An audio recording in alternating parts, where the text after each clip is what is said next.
5. Los ángeles vengadores. Durante toda la noche trazaron su camino a través de desfiladeros intrincados y de senderos irregulares sembrados de rocas. Varias veces perdieron el rumbo y otras tantas el íntimo conocimiento que Hope tenía de las montañas les permitió recuperarlo. Al rayar el alba, un escenario de maravillosa, aunque agreste belleza, se ofreció a sus ojos. Cerrando el contorno, todo del espacio se elevaban los altos picos coronados de nieve, cabalgados los unos sobre los otros, en actitud de vigías que escrutan el horizonte. Tan empinadas eran las vertientes rocosas a entrambos lados que los pinos y alerces parecían estar suspendidos encima de sus cabezas, como a la espera de un parco soplo de aire para caer con violencia sobre los viajeros. Y no era la sensación meramente ilusoria, pues se hallaba aquella hoya pelada salpicada en toda su extensión por peñas y árboles que hasta ahí habían llegado de semejante manera. Justo a su paso, una gran roca se precipitó de lo alto con un estrépito sordo, que despertó ecos en las cañadas silenciosas e imprimió a los cansinos caballos un galope alocado. Conforme el sol se levantaba lentamente sobre la línea de oriente, las cimas de las grandes montañas fueron encendiéndose una tras otra, al igual que los faroles de una verbena, hasta quedar todas rutilantes y arreboladas. El espectáculo magnífico alegró los corazones de los tres fugitivos y les infundió nuevos ánimos. Detuvieron la marcha junto a un torrente que con ímpetu surgían de un barranco y abrevaron a los caballos mientras daban rápida cuenta de su desayuno. Lucy y su padre habrían prolongado con gusto ese tiempo de tregua, pero Jefferson Hope se mostró inflexible. «Ya estarán sobre nuestra pista», dijo. «Todo depende de nuestra velocidad. Una vez salvos en Carson, podremos descansar el resto de nuestras vidas». Durante el día entero se abrieron camino a través de los desfiladeros, habiéndose distanciado al atardecer, según sus cálculos, más de 30 millas de sus enemigos. A la noche establecieron el campamento al pie de un risco saledizo, medianamente protegido por las rocas del viento álgido, y ahí, apretados para darse calor, disfrutaron de unas pocas horas de sueño. Antes de romper el día, sin embargo, ya estaban en pie, prosiguiendo viaje. No habían echado de ver señal alguna de sus perseguidores, y Jefferson Hope comenzó a pensar que se hallaban acaso fuera del alcance de la terrible organización en cuya enemistad habían incurrido. Ignoraba aún cuán lejos podía llegar su mano de hierro y qué presta estaba ésta a abatirse sobre ellos y aplastarlos. Hacia la mitad del segundo día de fuga, su escaso lote de provisiones comenzó a agotarse. No inquietó ello, sin embargo, en demasía al cazador, pues abundaban las piezas por aquellos parajes, y no una, sino muchas veces se habían visto en la precisión de recurrir a su rifle para satisfacer las necesidades elementales de la vida. Tras elegir un rincón abrigado, juntó unas cuantas ramas secas y produjo una brillante hoguera, en la que pudieran encontrar algún confortamiento sus amigos. Se encontraban a casi 5,000 pies de altura, y el aire era helado y cortante.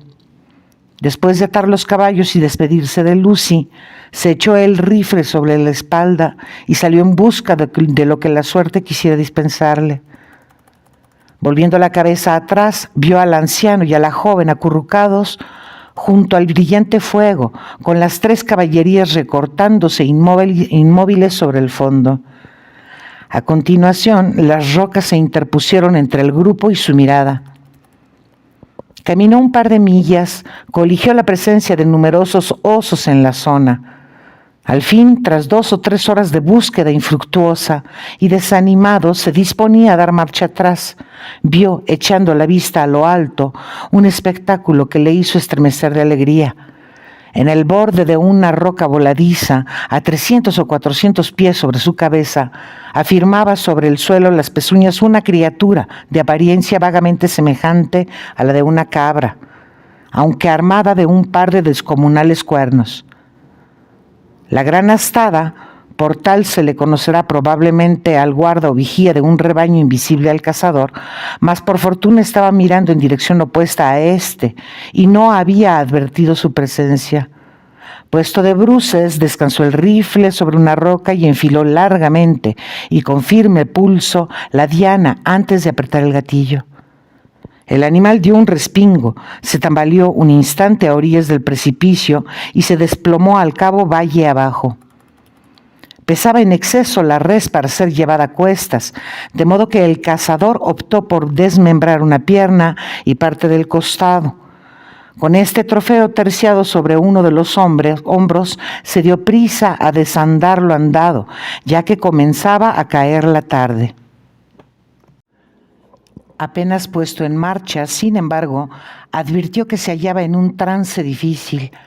Llevado de su premura, había ido mucho más allá de los barrancos conocidos, resultándole ahora difícil encontrar el camino de vuelta.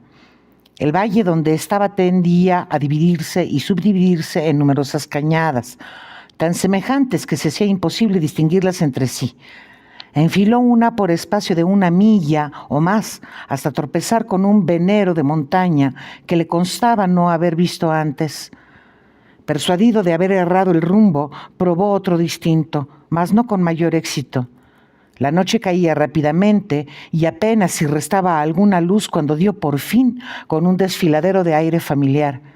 Incluso entonces no fue fácil seguir la pista exacta, porque la luna no había ascendido aún y los altos riscos, elevándose a una y otra mano, acentuaban aún más la oscuridad. Abrumado por su carga y rendido tras tanto esfuerzo, avanzó a trompicones, infundiéndose ánimos con la reflexión de que a cada paso que diera se acortaba la distancia entre él y Lucy, y de que habría comida bastante para todos durante el resto del viaje. Ya se hallaba en el principio mismo del desfiladero en que había dejado a sus compañeros. Incluso en la oscuridad acertaba a reconocer la silueta de las rocas que lo rodeaban. Estarían esperándolo, pensó con impaciencia, pues llevaba casi 5 horas ausente. En su alegría juntó las manos, se las llevó a la boca a modo de bocina y anunció su llegada con un fuerte grito, resonante a lo largo de la cañada. Se detuvo y esperó la respuesta. Ninguna obtuvo, salvo la de su propia voz, que se extendió por las tristes, silenciosas cañadas, hasta retornar multiplicada en incontables ecos. De nuevo gritó, incluso más alto que la vez anterior, y de nuevo permanecieron mudos los amigos a quien había abandonado tan solo unas horas atrás. Una angustia indefinida y sin nombre se apoderó de él, y dejando caer su desvarío, la preciosa carga de carne, echó a correr frenéticamente campo adelante. Al doblar la esquina pudo avistar por entero el lugar preciso en que había sido encendida la hoguera. Aún restaba un cúmulo de brasas, evidentemente no avivadas desde su partida. El mismo silencio impenetrable reinaba en derredor. Con sus aprensiones mudadas en certeza, prosiguió presuroso la pesquisa. No se veía cosa viviente junto a los restos de la hoguera. Bestias, hombre, muchacha, habían desaparecido. Era evidente que algún súbito desastre había ocurrido durante su ausencia. Un desastre que los comprendía a todos, sin dejar empero rastro alguno tras de sí. Atónito y como aturdido por el suceso, Jefferson Hope sintió que le daba vueltas la cabeza y hubo de apoyarse en su rifle para no perder el equilibrio.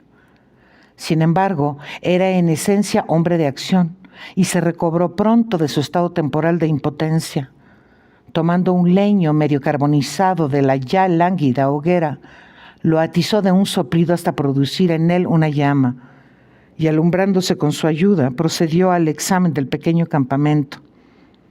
La tierra estaba toda hollada por pezuñas de caballo, señal de que una cuadrilla de jinetes había alcanzado a los fugitivos. La dirección de las improntas indicaba asimismo que la partida había dirigido de nuevo sus pasos hacia Salt Lake City. Quizá con sus 2 compañeros.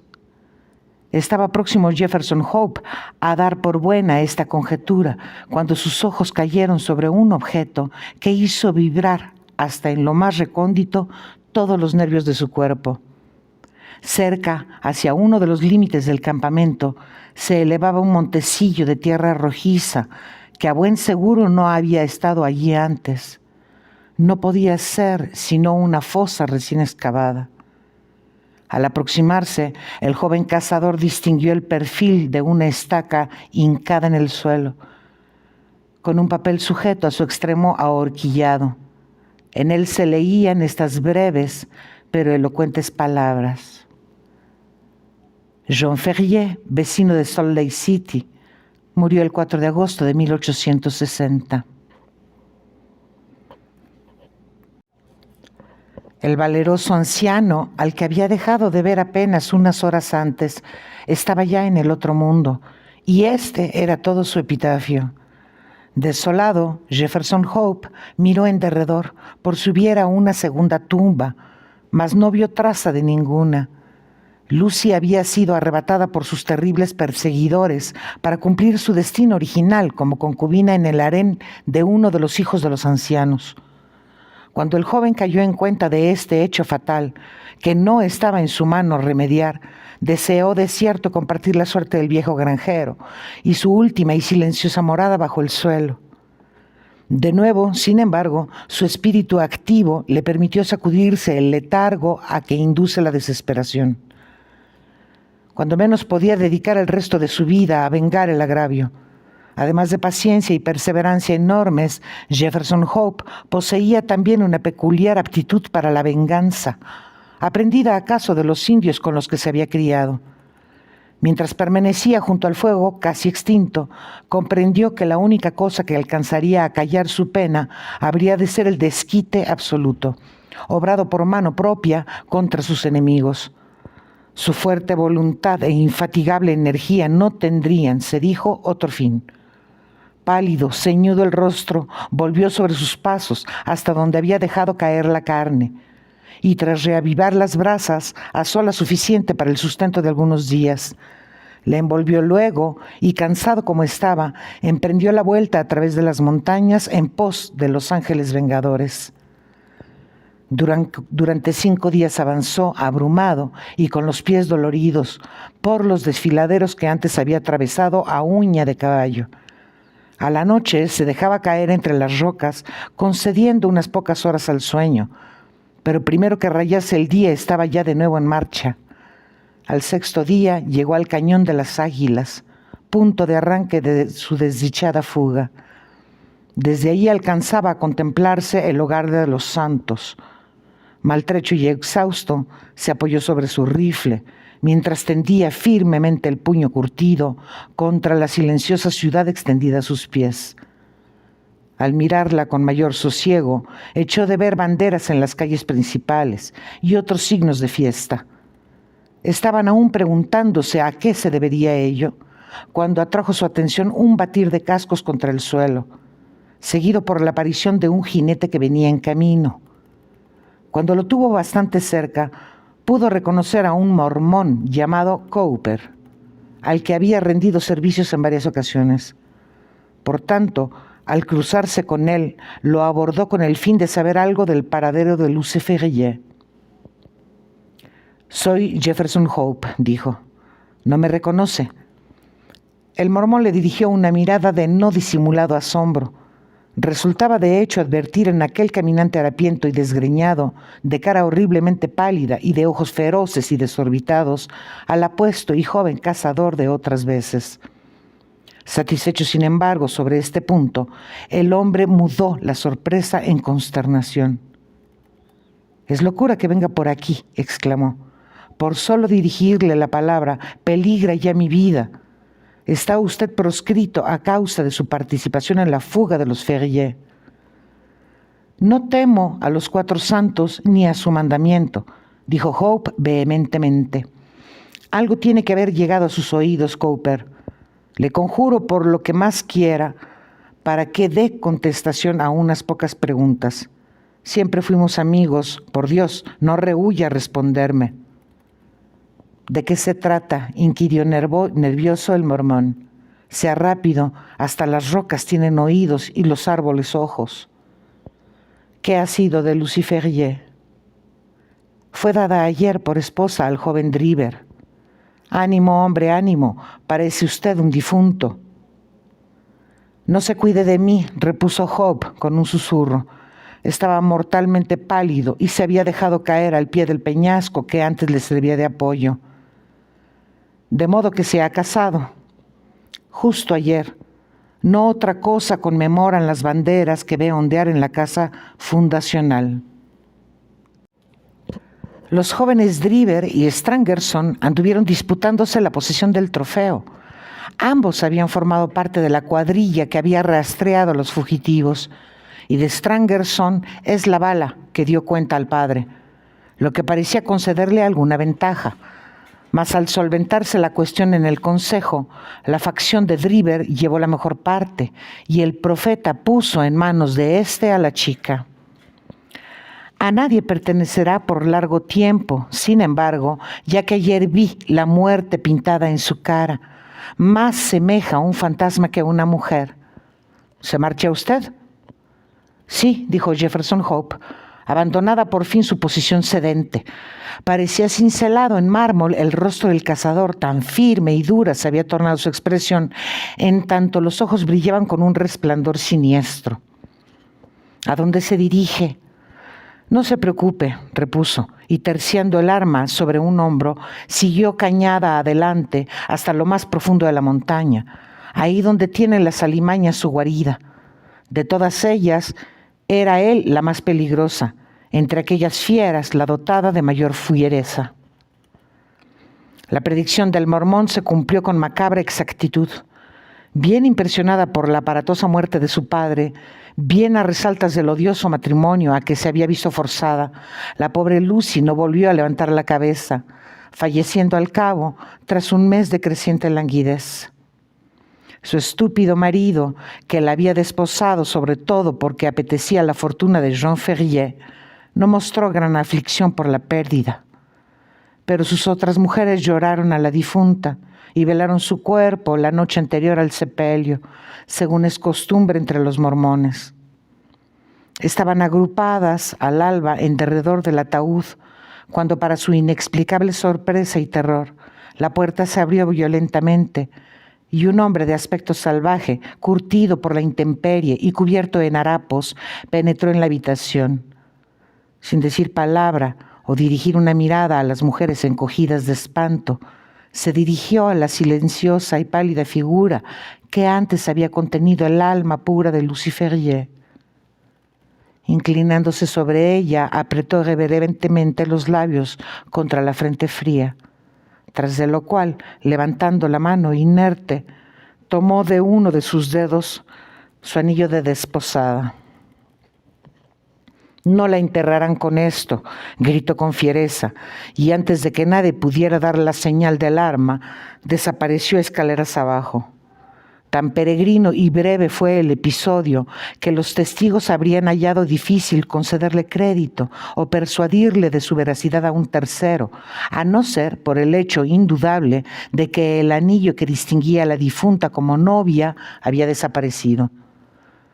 Durante algunos meses, Jefferson Hope permaneció en las montañas, llevando una extraña vida salvaje y nutriendo en su corazón la violenta sed de venganza que lo poseía. En la ciudad se referían historias sobre una fantástica figura que merodeaba por los alrededores y que tenía su morada en las solitarias cañadas montañosas. En cierta ocasión, una bala atravesó silbando la ventana de Strangerson y fue a estamparse en la pared a menos de 1 metro del mormón. Otra vez, cuando pasaba Driver junto a un crestón, se precipitó sobre él una gran peña que le hubiera causado muerte terrible a no tener la presteza de arrojarse de bruces hacia un lado. Los 2 jóvenes mormones descubrieron pronto la causa de estos atentados contra sus vidas y encabezaron varias expediciones por las montañas con el propósito de capturar o dar muerte a su enemigo, siempre sin éxito. Entonces decidieron no salir nunca solos o después de anochecido y pusieron guardia a sus casas. Transcurrido un tiempo, ya no les fue necesario mantener estas medidas, pues había desaparecido todo rastro de su oponente, en el que terminaron por creer acallado su deseo de venganza. Por lo contrario, si cabe, se adueñaba cada vez más del cazador. Su espíritu estaba formado de una materia dura e inflexible, habiendo hecho hasta tal punto presa en él la idea dominante del desquite, que apenas quedaba espacio para otros sentimientos. Aún era así aquel hombre, sobre todas las cosas, práctico. Comprendió pronto que ni siquiera su constitución de hierro podía resistir la presión constante a la que estaba sometido. La intemperie y la falta de alimentación adecuada principiaban a obrar su efecto. Caso de que muriese como un perro en esas montañas, ¿qué sería de su venganza? Y había de morir de cierto si persistía en el empeño.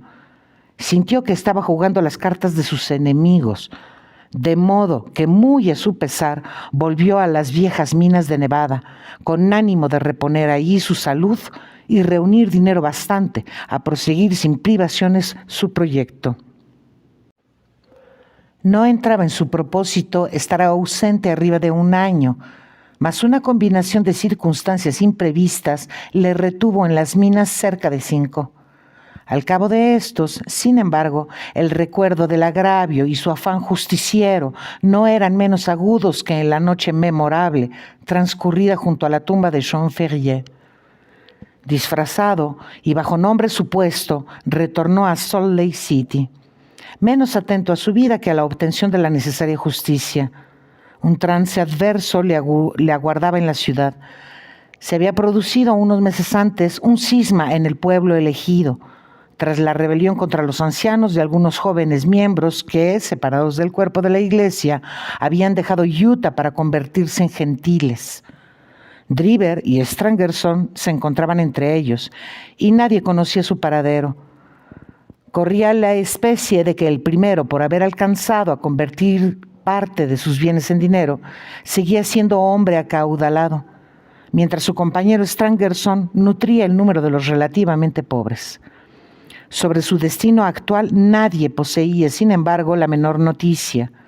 Muchos hombres, por más grande que fuera el deseo de venganza, habrían cejado en su propósito ante tamañas dificultades. Pero Jefferson Hope no desfalleció un solo instante. Con sus escasos bienes de fortuna y ayudándose por tal o cual modesto empleo, viajó de una ciudad a otra de los Estados Unidos en busca de sus enemigos. Fue cediendo cada año lugar al siguiente, y se entreveró su negra cabellera de hebras blancas, mas no cesó aquel sabueso humano en su pesquisa, atento a todo el objeto que daba sentido a su vida. Al fin obtuvo tanto ahínco su recompensa. Bastó la rápida visión de un rostro al otro lado de una ventana para confirmarle que Cleveland, en Ohio, constituía a la sazón el refugio de sus dos perseguidos. Nuestro hombre retornó a su pobre alojamiento con un plan de venganza concebido en todos sus detalles. El azar quiso, sin embargo, que Driver, sentado junto a la ventana, reconociera al vagabundo, en cuyos ojos leyó una determinación homicida. Acudió presuroso a un juez de paz, acompañado por Strangerson, que se había convertido en su secretario, y explicó el peligro en que se hallaban sus vidas, amenazadas, según dijo, por el odio y los celos de un antiguo rival. Aquella misma tarde, Jefferson Hope fue detenido, y no pudiendo pagar la fianza, hubo de permanecer en prisión varias semanas. Cuando al fin recobró la libertad, encontró desierta la casa de Driver, quien junto a su secretario había emigrado a Europa. Otra vez había sido burlado el vengador, y de nuevo su odio intenso lo indujo a proseguir la caza. Andaba escaso de fondos, sin embargo, y durante un tiempo tuvo que volver al trabajo, ahorrando hasta el último dólar para el viaje inminente. Al cabo, rehecho sus medios de vida, partió para Europa, y allí, de ciudad en ciudad, siguió la pista de sus enemigos, oficiando en toda suerte de ocupaciones serviles, sin dar nunca alcance a su presa. Llegando a San Petersburgo, resultó que aquellos habían partido a París, y una vez allí se encontró con que acababan de salir para Copenhague.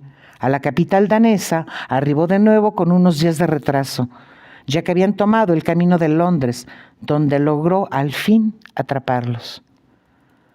Para lo que sigue será mejor confiar en el relato del propio cazador, tal como se haya puntualmente registrado en el diario del doctor Watson, al que debemos ya inestimables servicios. 6.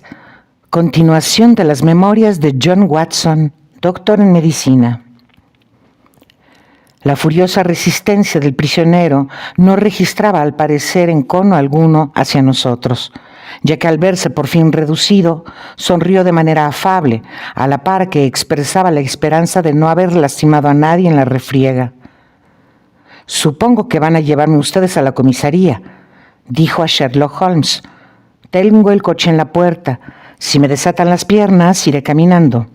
Peso ahora considerablemente más que antes».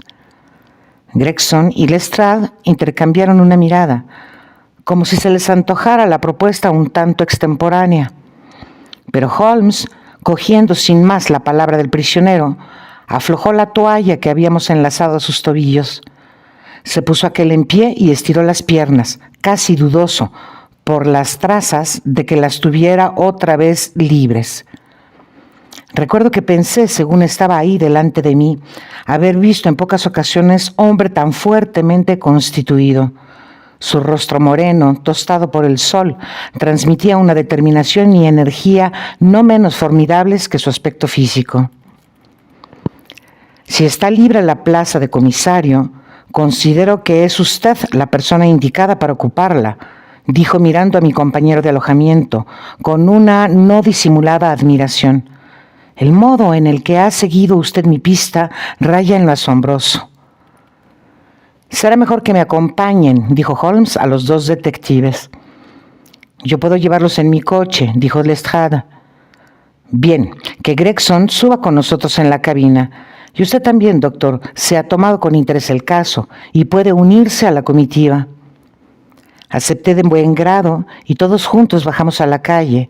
El prisionero no hizo por emprender la fuga, sino que tranquilamente entró en el coche que había sido suyo, seguido por el resto de nosotros. Lestrade se aupó al pescante, arreó el caballo y en muy breve tiempo nos condujo a puerto. Se nos dio entrada a una habitación pequeña, donde un inspector de policía anotó el nombre de nuestro prisionero junto con el de los dos individuos a quien la justicia lo acusaba de haber asesinado. El oficial, un tipo pálido e inexpresivo, procedió a estos trámites como si fueran de pura rutina. «El prisionero comparecerá a juicio al cabo de una semana», dijo. «Entretanto, ¿tiene algo que declarar, señor Hope? Le prevengo que cuanto diga puede ser utilizado en su contra». «Mucho es lo que tengo que decir», repuso lentamente nuestro hombre. «No quiero guardarme un solo detalle».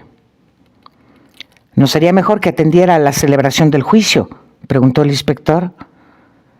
«Es posible que no llegue ese momento», contestó. «Mas no se alteren, no ronda en mi cabeza la idea del suicidio. ¿Es usted médico?». Volvió hacia mí sus valientes ojos negros en el instante mismo de formular la última pregunta. «Sí», repliqué. «Ponga entonces las manos aquí», repuso con una sonrisa, al tiempo que con las muñecas esposadas se señalaba el pecho. Le obedecí, percibiendo acto seguido una extraordinaria palpitación y como un tumulto en su interior.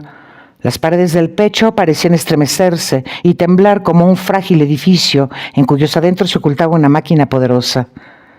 En el silencio de la habitación acerté también a oír un zumbido o bordoneo sordo procedente de la misma fuente. «¡Diablos!», exclamé, «tiene usted un aneurisma aórtico». «Así le dicen, según parece», repuso rápidamente. «La semana pasada acudí al médico y me aseguró que estallaría antes de no muchos días.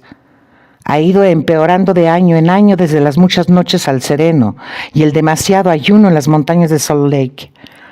Cumplida mi tarea, me importa poco la muerte, mas no quisiera irme al otro mundo sin dejar en claro algunos puntos. Preferiría no ser recordado como un vulgar carnicero». El inspector y los detectives intercambiaron presurosos unas cuantas palabras sobre la conveniencia de autorizar semejante relato. ¿Considera, doctor, que el peligro de muerte es inminente?, inquirió el primero. No hay duda, repuse.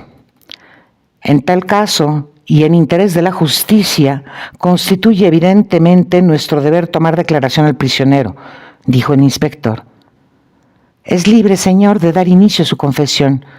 Que no lo olvide, quedará aquí consignada. Entonces, con su permiso, voy a tomar asiento, replicó aquel, conformando el acto a las palabras. Este aneurisma que llevo dentro me ocasiona fácilmente fatiga, y la tremolina de hace un rato no ha contribuido a enmendar las cosas. Hallándome al borde de la muerte, comprenderán ustedes que no tengo mayor interés en ocultarles la verdad. Las palabras que pronuncie serán estrictamente ciertas. El uso que hagan después de ellas es asunto que me trae sin cuidado. Tras este preámbulo, Jefferson Hope se recostó en la silla y dio principio al curioso relato que a continuación les transcribo. Su comunicación fue metódica y tranquila, como si correspondiera a hechos casi vulgares. Puedo responder de la exactitud de cuanto sigue, ya que he tenido acceso al libro de Lestrade, en el que fueron anotadas puntualmente y según iba hablando las palabras del prisionero. No les incumbe saber por qué odiaba yo a estos hombres, dijo. Importa tan solo que eran responsables de la muerte de 2 seres humanos, un padre y una hija, y que por tanto habían perdido el derecho a sus propias vidas. Tras el mucho tiempo transcurrido desde la comisión del crimen, me resultaba imposible dar prueba fehaciente de su culpabilidad ante un tribunal.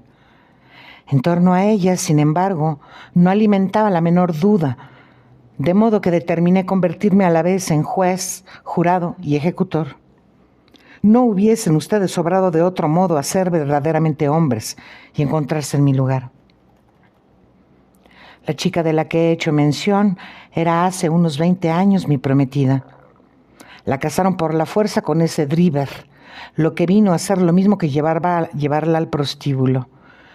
Yo tomé de su lado exangüe el anillo de boda, prometiéndome solemnemente que el culpable no habría de morir sin tenerlo ante los ojos, en recordación del crimen en cuyo nombre se le castigaba.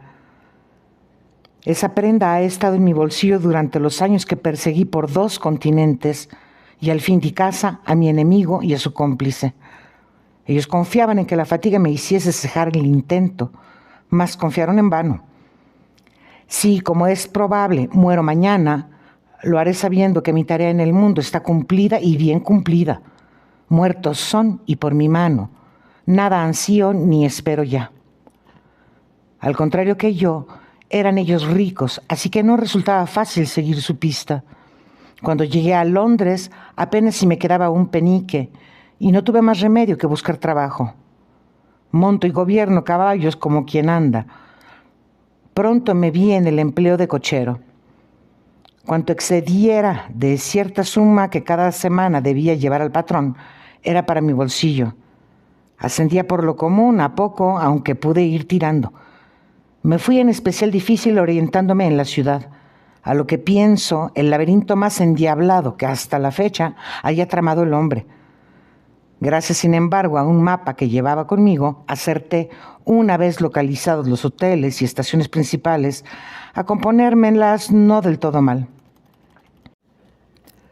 Pasó cierto tiempo antes de que averiguase el domicilio de los 2 caballeros de mis entretelas, mas no descansé hasta dar con ellos. Se alojaban en una pensión de Camberwell, al otro lado del río. Supe entonces que los tenía a mi merced. Me había dejado crecer la barba, lo que me tornaba irreconocible. Proyectaba seguir sus pasos en espera del momento propicio. No estaba dispuesto a dejarlos escapar de nuevo. Poco faltó, sin embargo, para que lo hicieran. Se encontraban donde se encontrasen, andaba yo pisándoles los talones. A veces les seguía yo en mi coche, otras a pie, aunque prefería lo primero, porque entonces no podían separarse de mí. De ahí resultó que solo cobrara las carretas a primera hora de la mañana o a última de la noche, principiando a endeudarme con mi patrón. Me tenía yo sin cuidado, mientras pudiera echarle el guante a mis enemigos. Eran estos muy astutos, sin embargo. Debieron sospechar que acaso alguien seguía su rastro, ya que nunca salían solos o después de anochecido. Durante 2 semanas no los perdí de vista y en ningún instante se separó el uno del otro. Driver andaba la mitad del tiempo borracho, pero Strangerson no se permitía un segundo de descuido. Los vigilaba de claro en claro y de turbio en turbio, sin encontrar sombra siquiera de una oportunidad. No incurría aún así en el desaliento, pues una voz interior me decía que había llegado mi hora. Solo tenía un cuidado, que me estallara esta cosa que llevo dentro del pecho demasiado pronto, impidiéndome dar remate a mi tarea. Al fin, una tarde en la que llevaba ya varias veces recorrida en mi coche Torquay Terrace, tal nombre distinguía a la calle de la pensión donde se alojaban, observé que un vehículo hacía alto justo delante de la puerta. Sacaron de la casa algunos bultos y poco después Driver y Strangerson, que habían aparecido tras ellos, partieron en el carruaje. Incité mi caballo y no los perdí de vista, aunque me inquietaba la idea de que fueran a cambiar otra vez de residencia. Se apearon a Euston Station y yo confié mi montura a un niño mientras los seguía hasta los andenes. Oí que preguntaban por el tren de Liverpool y también la contestación del vigilante, quien les explicó que ya estaba en camino y que habían de aguardar 1 hora hasta el siguiente. La noticia pareció alterar grandemente a Strangerson y producir cierta complacencia en Driver. Me arrimé a ellos lo bastante como para escuchar cada una de las palabras que a la sazón se intercambiaban. Driver dijo que le aguardaba un pequeño negocio y que si el otro tenía a bien esperarle, se reuniría con él a no mucho tardar. Su compañero no se mostró conforme y recordó su acuerdo de permanecer juntos. Driver repuso que el asunto era delicado y que debía tratarlo él solo. No pude oír la réplica de Strangerson, mas Driver prorrumpió en improperios, diciendo al otro que no era al cabo más que un sirviente a sueldo, sin título para ordenarle esto o lo de más allá. Entonces prefirió ceder al secretario, tras de lo cual quedó convencido que Driver se reuniría con Strangerson en el hotel Holiday Private, caso de que llegase a perder el último tren. El primero aseguró que estaría de vuelta en los andenes antes de las 11 y abandonó la estación. La ocasión que tanto tiempo había aguardado parecía ponerse por fin al alcance de la mano. Tenía a mis enemigos en mi poder. No me dejé llevar, sin embargo, por la premura. Mi plan estaba ya dibujado. No hay satisfacción en la venganza, a menos que el culpable encuentre modo de saber quién es la mano que lo fulmina y cuál la causa del castigo. Entraba en mis propósitos que el hombre que me había agraviado pudiera comprender que sobre él se proyectaba la sombra de su antiguo pecado. Por ventura, el día antes, mientras visitaban unos inmuebles en Brixton Road, un sujeto había extraviado la llave de uno de ellos en mi coche. Fue reclamada y devuelta aquella misma tarde, no antes, sin embargo, de que yo hubiera hecho un molde y obtenido una réplica de la original. De este modo ganaba acceso a un punto al menos de la ciudad donde podía tener la seguridad de obrar sin ser interrumpido. Cómo arrastrar a Driver hasta la casa era la difícil cuestión que ahora se me presentaba. Mi hombre prosiguió calle abajo, entrando en 1 o 2 bares y demorándose en el último casi media hora.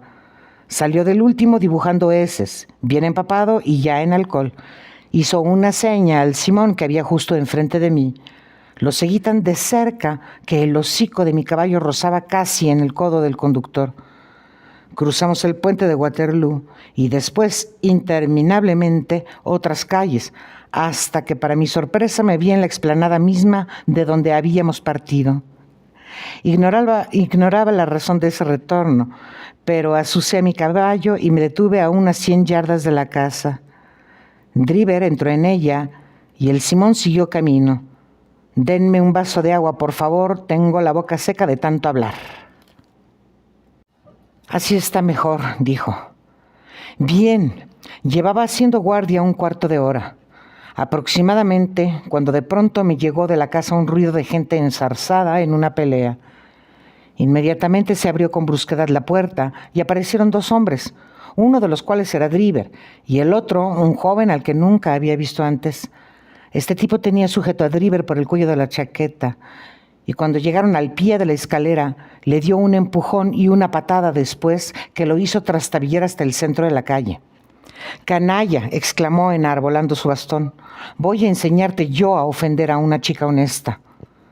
Estaba tan excitado que sospecho que hubiera molido a Driver a palos, de no poner el miserable pies en polvorosa.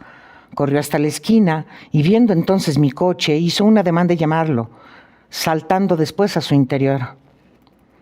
«Al Holiday Private», dijo.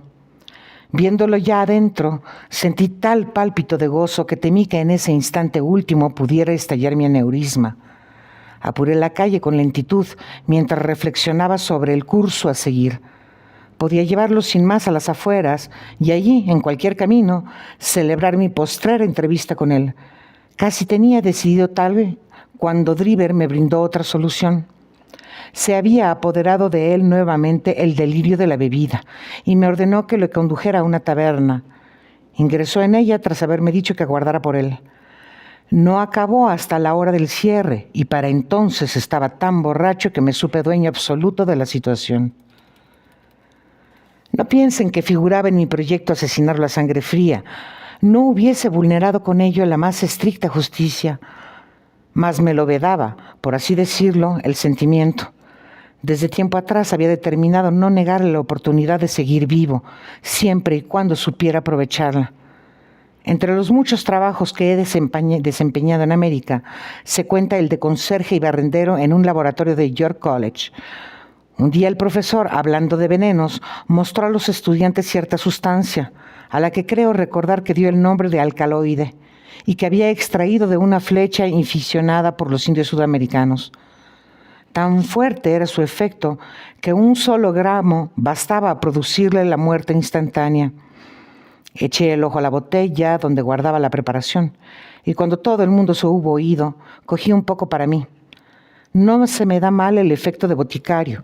Con el alcaloide fabriqué unas píldoras pequeñas y solubles, que después coloqué en otros tantos estuches junto a unas réplicas de idéntico aspecto, más desprovistas de veneno. Decidí que, llegado el momento, esos caballeros extrajeran una de las píldoras, dejándome a mí las restantes. El procedimiento era no menos mortífero y desde luego más sigiloso que disparar con una pistola a través de un pañuelo. Desde entonces nunca me separaba de mi precioso cargamento, al que ahora tenía ocasión de dar destino. Más cerca estábamos de la 1 que de las 12 y la noche era de perros, huracanada y metida en agua. Con lo desolado del paisaje aledaño contrastaba mi euforia interior tan intensa que había de contenerme para no gritar. Quienquiera de ustedes que haya anhelado una cosa y por espacio de 20 años porfiado en anhelarla, hasta que de pronto la vea al alcance de su mano, comprenderá mi estado de ánimo. Encendí un cigarro para calmar mis nervios, mas me temblaban las manos y latían las sienes de tanta excitación. Conforme guiaba el coche, pude ver al viejo Ferrier y a la dulce Lucy mirándome desde la oscuridad y sonriéndome, con la misma precisión con que les leo ahora a ustedes. Durante todo el camino me dieron escolta, cada uno a un lado del caballo, hasta la casa de Brixton Road. No se veía un alma ni llegaba al oído el más leve rumor, quitando el menudo de la lluvia. Al asomarme a la ventana del carruaje, avisté a Driver, que, hecho un lío, se hallaba entregado al sueño del beodo. Lo sacudí por un brazo. «Hemos llegado», dije. «Está bien, cochero», repuso. Supongo que se imaginaba en el hotel cuya dirección me había dado, porque descendió dócilmente y me siguió a través del jardín. Hube de ponerme a su flanco para mantenerle derecho, pues estaba aún un poco turbado por el alcohol. Una vez en el umbral, abrí la puerta y penetramos en la pieza del frente. Le doy mi palabra de honor que durante todo el trayecto padre e hija caminaron juntos delante de nosotros. «Esto está oscuro como boca de lobo», dijo andando a tientas. «Pronto tendremos luz», repuse al tiempo que encendía una cerilla y la aplicaba a una vela que había traído conmigo. «Ahora, Enoch, Driver», añadí levantando la candela hasta mi rostro, «intente averiguar quién soy yo». Me contempló un instante con sus ojos turbios de borracho, en los que una súbita expresión de horror, acompañada de una contracción de toda la cara, me dio a entender que en mi hombre se había obrado una revelación. Retrocedió vacilante, dando diente con diente y lívido el rostro, mientras un sudor frío perlaba su frente. Me apoyé en la puerta y lancé una larga y fuerte carcajada. Siempre había sabido que la venganza sería dulce, aunque no todo lo maravillosa que ahora me parecía. Miserable, dije. He estado siguiendo tu pista desde Salt Lake City hasta San Petersburgo, sin conseguir apresarte. Por fin ha llegado tus correrías a término, porque esto será para ti o para mí la última noche. Reculó aún más ante semejantes palabras y pude adivinar por la expresión de su cara que me creía loco. De hecho, lo fui un instante. El pulso me latía en las sienes como redoble de tambor y creo que habría sufrido un colapso a no ser porque la sangre, manando de la nariz, me trajo momentáneo alivio. ¿Qué piensas de Lucy Ferrier ahora?, grité, cerrando la puerta con llave y agitando esta ante sus ojos. El castigo se ha hecho esperar, pero ya se cierne sobre ti. Vi temblar sus labios cobardes. Habría suplicado por su vida de no saber lo inútil. «¿Vas a asesinarme?», balbuceó. «¿Asesinarte?», repuse. «¿Acaso sería asesinar a un perro rabioso? ¿Te preocupó semejante cosa cuando separaste a mi pobre Lucy de su padre recién muerto para llevarla a tu maldito y repugnante harén?» «No fui yo autor de esa muerte», gritó. «Pero sí partiste por medio un corazón inocente», dije mostrándole la caja de las pastillas. «Que el Señor emita su fallo. Toma una y trágala. En una habita la muerte, en la otra la salvación. Para mí será la que tú dejes. Veremos si existe justicia en el mundo o si gobierna a el azar». Cayó de hinojos pidiendo a gritos perdón, mas yo desenvainé mi cuchillo y lo allegué a su garganta hasta que me hubo obedecido. Tragué entonces la otra píldora y durante 1 minuto o más estuvimos mirándonos en silencio, a la espera de cómo se repartía la suerte. ¿Podré alguna vez olvidar la expresión de su rostro cuando tras las primeras convulsiones supo que el veneno obraba ya en su organismo? Reí al verlo, mientras sostenía a la altura de sus ojos el anillo de compromiso de Lucy. Fue breve el episodio, ya que el alcaloide actúa con rapidez. Un espasmo de dolor contrajo su cara, extendió los brazos, dio unos tumbos y entonces, lanzando un grito, se derrumbó pesadamente sobre el suelo. Le di vuelta con el pie y puse la mano sobre su corazón. No observé que se moviera. Estaba muerto. La sangre había seguido brotando de mi nariz sin que yo lo advirtiera. No sé decirles qué me condujo a dibujar con ella esa inscripción. Quizá fuera la malicia de poner a la policía sobre una pista falsa, ya que me sentía eufórico y con el ánimo ligero. Recordé que en Nueva York había sido hallado el cuerpo de un alemán con la palabra Rache escrita sobre la pared. Y se me hicieron presentes las especulaciones de la prensa atribuyendo el hecho a las sociedades secretas. Pensé que en Londres no suscitaría el caso menos confusión que en Nueva York. Y mojando un dedo en mi sangre, grabé oportunamente el nombre sobre uno de los muros. Volví después a mi coche y comprobé que seguía la calle desierta y rugiente la noche. Llevaba hecho algún camino cuando, al hundir la mano en el bolsillo en el que solía guardar el anillo de Lucy, lo eché en falta. Sentí que me fallaba el suelo debajo de los pies, pues no me quedaba de ella otro recuerdo. Pensando que acaso lo había perdido reclinándome sobre el cuerpo de Driver, volví grupas y, dejando el coche en la calle lateral, retorné decidido a la casa. Cualquier peligro me parecía pequeño comparado al de perder el anillo. Llegado ahí, casi me doy de bruces con el oficial, que justo entonces salía del inmueble, y solo pude disipar sus sospechas fingiéndome mortalmente borracho. De la manera dicha, encontró en Driver la muerte. Solo me restaba dar idéntico destino a Stangerson y saldar así la deuda de John Ferrier.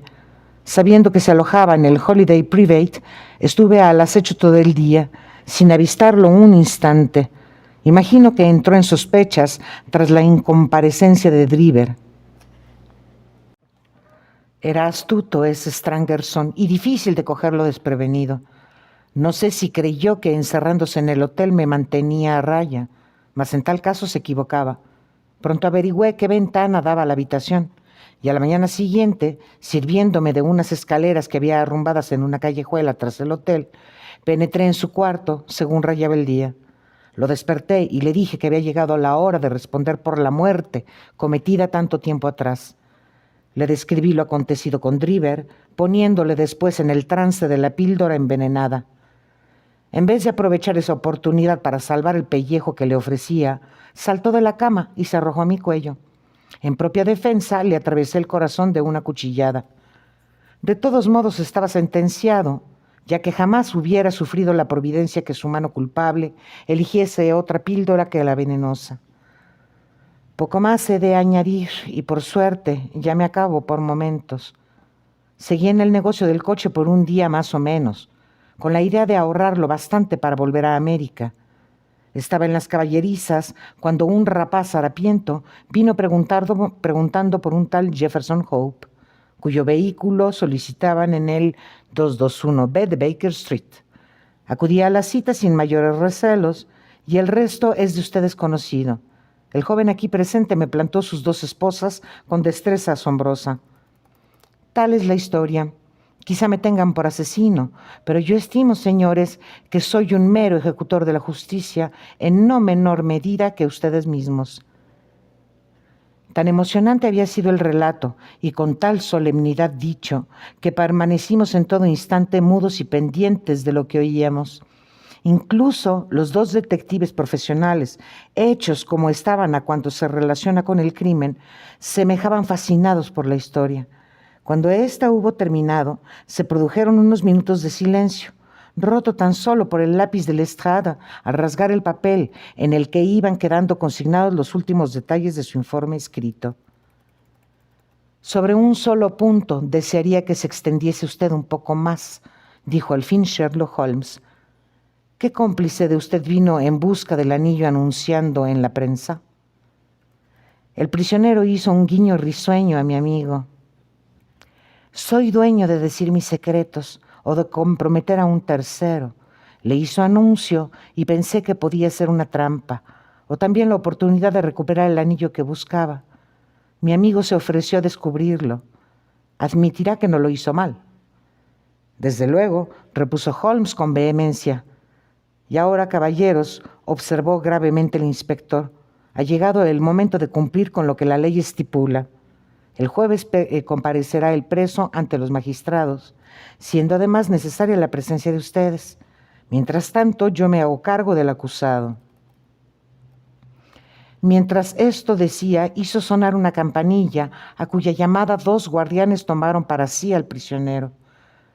Mi amigo y yo abandonamos la comisaría, cogiendo después un coche en dirección a Baker Street. 7. Conclusión.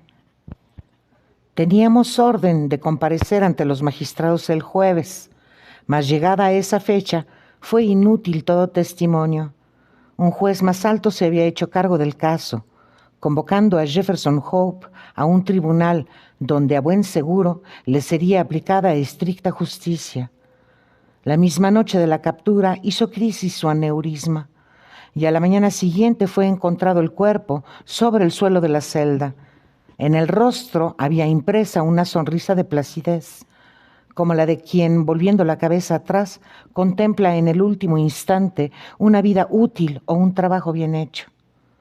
Gregson y Lestrade han de estar tirándose de los cabellos, observó Holmes, cuando a la tarde siguiente discutíamos sobre el asunto. Muerto su hombre, ¿quién les va a dar ahora publicidad? No veo que interviniesen grandemente en su captura, repuso. Poco importa que una cosa se haga, replicó mi compañero con amargura. La cuestión está en hacer creer a la gente que la cosa se ha hecho. Más vaya lo uno por lo otro, añadió después, ya de mejor humor. No me habría perdido la investigación por nada del mundo. No alcanzo a recordar caso mejor que este.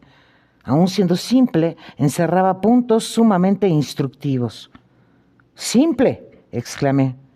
«Bien, apenas si admite ser descrito de distinto modo», dijo Sherlock Holmes, regocijado de mi sorpresa.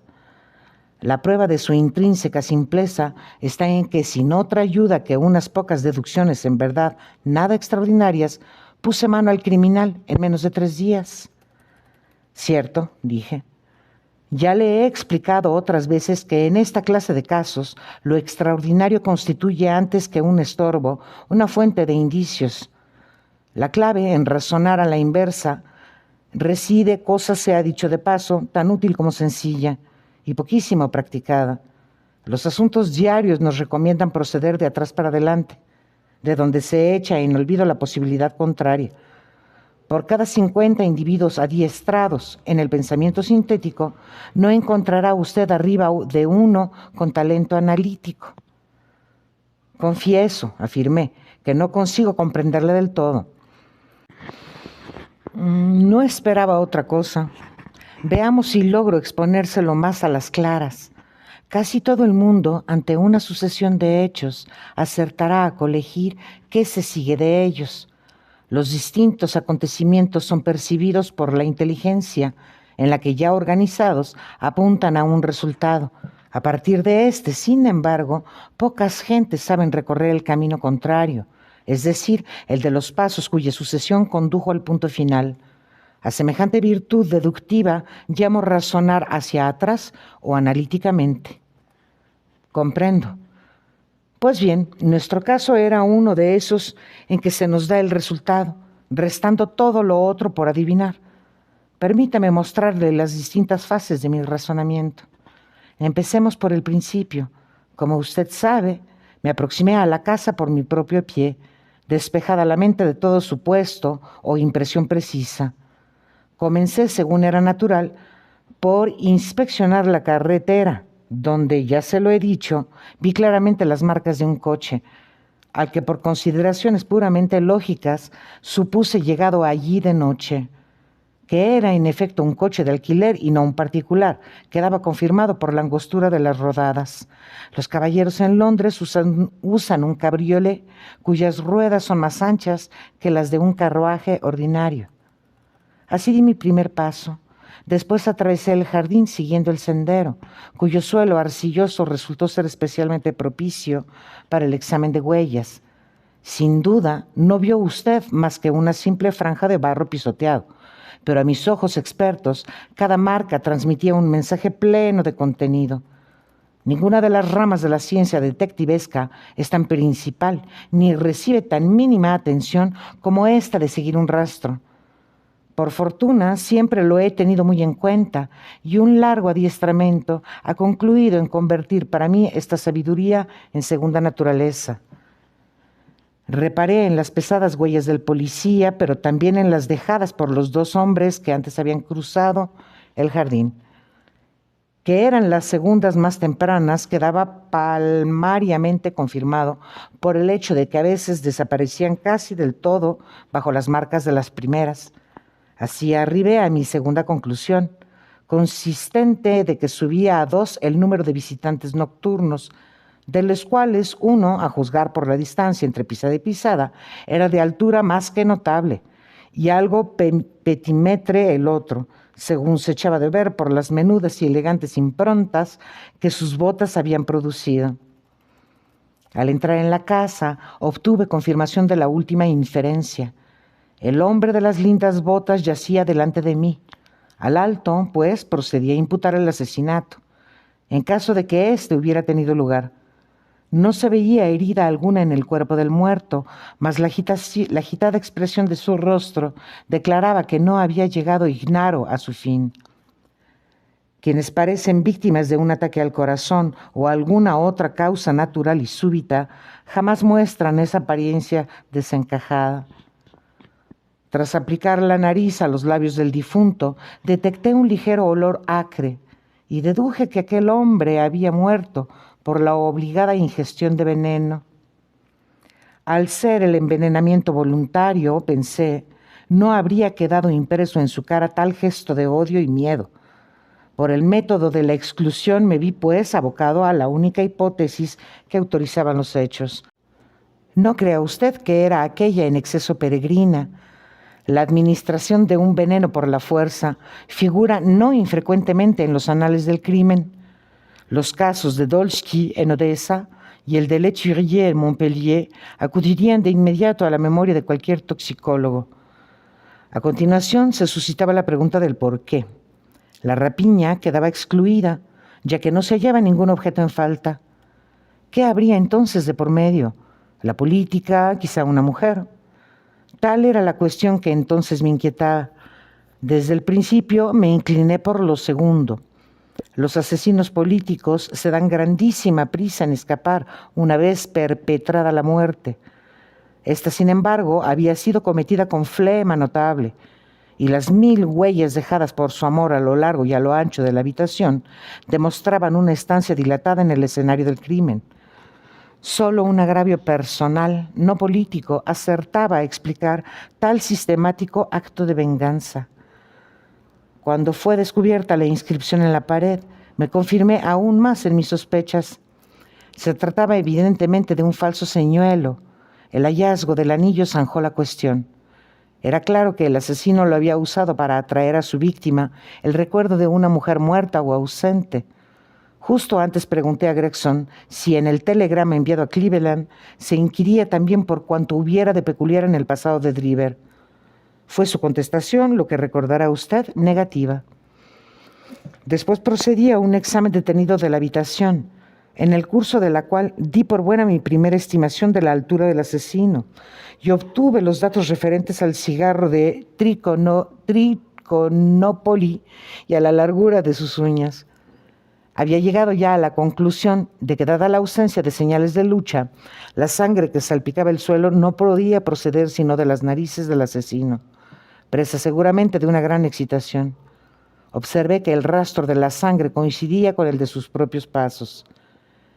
Es muy difícil que un hombre, a menos que posea un gran vigor, pueda fundir, impulsado de la sola emoción, semejante cantidad de sangre. Así que aventuré la opinión de que era el criminal un tipo robusto y de faz congestionada. Los hechos han demostrado que iba por buen camino. Tras abandonar la casa, hice lo que Gregson había dejado de hacer. Envié un telegrama al jefe de policía de Cleveland, donde me limitaba a requerir cuantos detalles se relacionaban con el matrimonio de Enoch Driver. La respuesta fue concluyente. Declaraba que Driver había ya solicitado la protección de la ley contra un viejo rival amoroso, un tal Jefferson Hope, y que este Hope se encontraba a la sazón en Europa.